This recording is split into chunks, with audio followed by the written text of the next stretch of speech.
Organise une campagne de l'autre côté de la Manche contre les Bretons.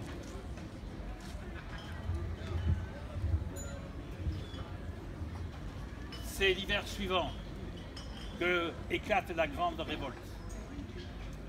Parce que beaucoup de chefs, dans beaucoup de peuples, en ont assez des exigences de César. Alors, les hommes se réunissent le soir dans les forêts. Il y a des chefs, des guerriers, mais aussi des hommes du peuple, des artisans, des paysans. Et c'est le peuple des Carnutes qui lance le signal de la révolte. Ce n'est pas par hasard. Les Carnutes voient chaque année sur leur territoire se rassembler tous les druides de la Gaule. Là, dans une grande assemblée plutôt, les druides prennent des décisions qui s'imposent à tous.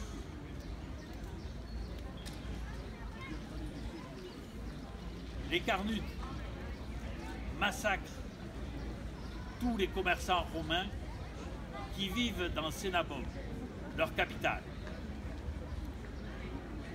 Et quand Vercingétorix apprend ça, c'est une sorte de signal pour lui. Il se dit, les Romains ne sont pas invincibles. C'est le moment de se révolter et de tenter de les chasser de la Gaule.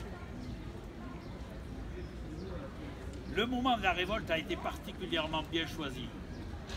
Parce que César, à ce moment-là, est parti à Rome pour s'occuper de questions politiques. Et pour convaincre ses adversaires, il a amené quelques légions avec lui. Celles qui restent à ce moment-là en Gaule sont dispersées dans leurs camps.